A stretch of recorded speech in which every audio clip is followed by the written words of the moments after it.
Scramble starts now.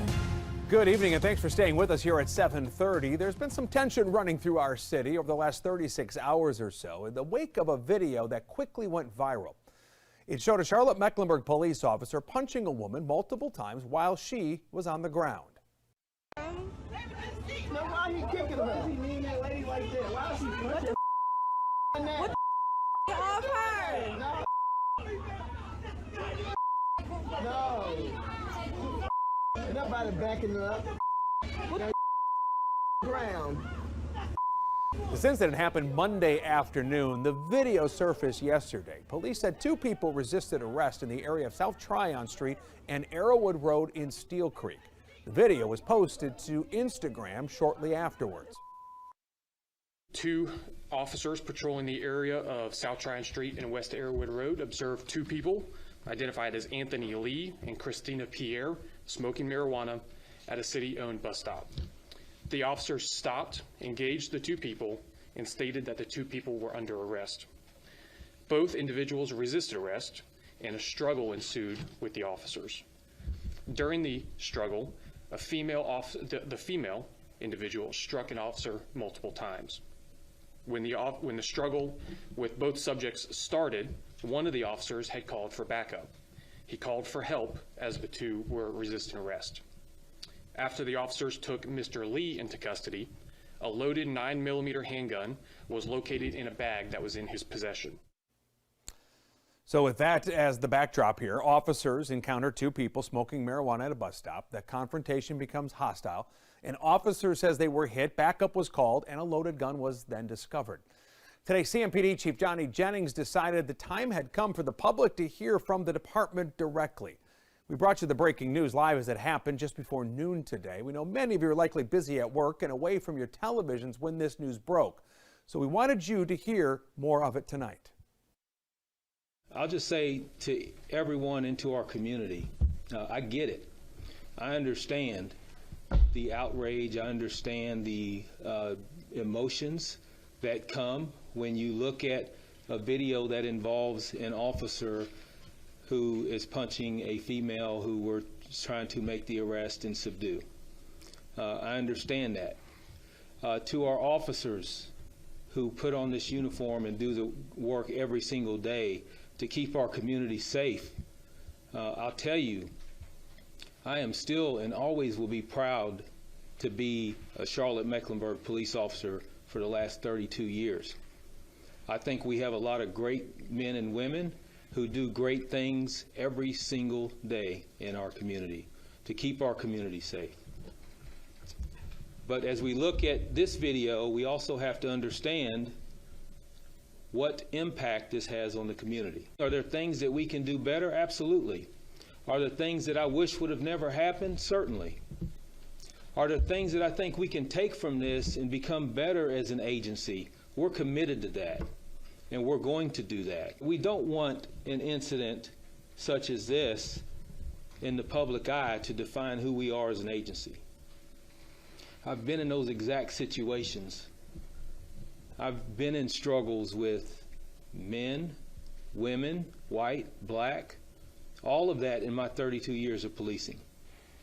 And I can tell you that I've never been involved in using force that has looked pretty and has looked good to the public. Now, one of the big questions Chief Jennings was asked involved those violent blows the CMPD officer delivered to the woman on the ground. Those blows were designed to hit a nerve in the leg in an effort to gain compliance. The chief was asked if officers are trained to hit those sensitive spots, but also the threshold, and at what point is it enough? The peroneal nerve is the nerve that goes down the side of the leg. It's a major nerve.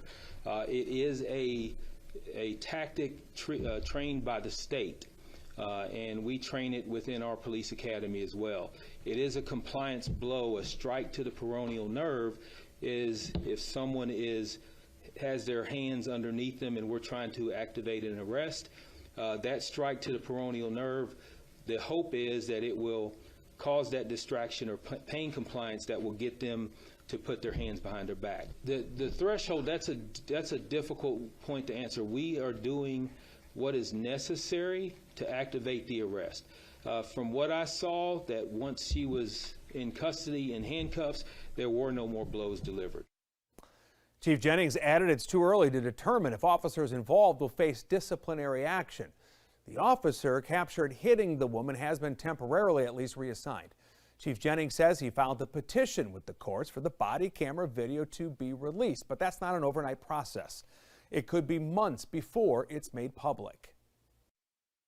Is it frustrating to you that you have video that was shot on a camera, that was bought with the promise of transparency to the community, but there's a state law passed by lawmakers in Raleigh who are blocking you from using your judgment to release it to the public? Yeah, Nick, it is frustrating to me because when, as much as I can tell the public that it's not my decision to release, I can petition for it, but I ultimately don't make that decision.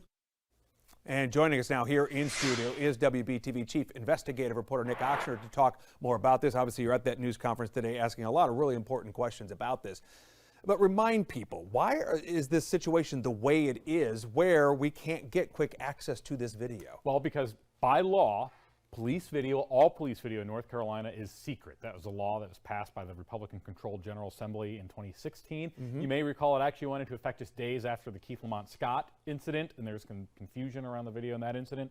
And it's stayed in place, and lawmakers have tweaked it and adjusted a little bit, but generally speaking, they have been recalcitrant. They've refused to change the law in any significant way that would allow the public to get quicker access to video, even in situations like this. We keep saying months and months it could be before we actually see this video. Help me with this, because if memory serves, we've had cases where this has been expedited a little bit, if not locally, certainly across the country, right? Well, and even really across the state. In Wake County, there was a pretty controversial shooting in the last year or so. They literally overnight, the shooting happened one night, by the next morning the video was ordered released. It can be done. So part of it is the law is terrible. The other part is we have a court system in Mecklenburg County, and I go to court to get body camera video released all the time. Right. I argued 2 hearings for video that you'll see on our air soon last week. Our court system and the process here, specifically in Mecklenburg County, is among the slowest in the state. I mean, if you recall the Lincoln County deputies where they were accused of assaulting a man, and they did assault a man on tape. I filed that petition, I think, on a Tuesday, and it was released on Thursday. So it's a local issue you're talking about. It can be done if you want it to, but it can't be done in Mecklenburg County for reasons I can't explain to you. You mentioned the law is problematic. Curious, talking to Chief Jennings, others around the state, is there an appetite to see it changed finally? Well, every time I talk to Senate Republican leader Phil Berger, the president pro tem, he certainly doesn't have an appetite, and frankly, until or unless he does, it's not going to really change. That being said, I asked the chief that question today, and he said, I think we need to be able to get to court quickly. But it was interesting, he still said he didn't want the ability to release the video. I do want to ask you about this too, real quick, because we didn't mention here in this setup, right? Because there are some questions still to be answered with this. We have pictures of Ms. Pierre with some bruises on her face. That part is really not explained yet, is it? Correct, and that was actually the first thing I asked Chief Jennings at this press conference today was, you've talked about the knee strikes, and that's to gain compliance. No one's explained how her face is bruised and swollen. And he didn't dispute that her face is bruised and swollen, and quite frankly, he said, I don't know. It may have been when she was on the ground. She may have been punched. He said that. No one really knows. Of course, earlier tonight at 5 and 6, we heard from the lawyer for Ms. Pierre, who said that they have an eyewitness who claims to have seen that first officer who arrived on scene punching Ms. Pierre. Of course, the chief in CMPD says that Pierre punched the officer first. But the video could help us decipher some of this, right? Maybe, well, because the chief also said the video, the body cameras fell off the officers, and so it's not clear that it captures clearly everything. So best guess, it is going to be weeks, months before we see this? Unless someone at the Mecklenburg County Courthouse decides that the public should see this as soon as possible and decides to do something about it, which anyone wearing a black robe in Superior Court could do. And it's careful to take on judges, but that's what I'm going to do. Yeah, well, and I think there's so much community interest in it, right? I think there's that argument to be made for all of this. Nick, thanks for stopping by and sorting it all out for our viewers here at home. Always appreciate you.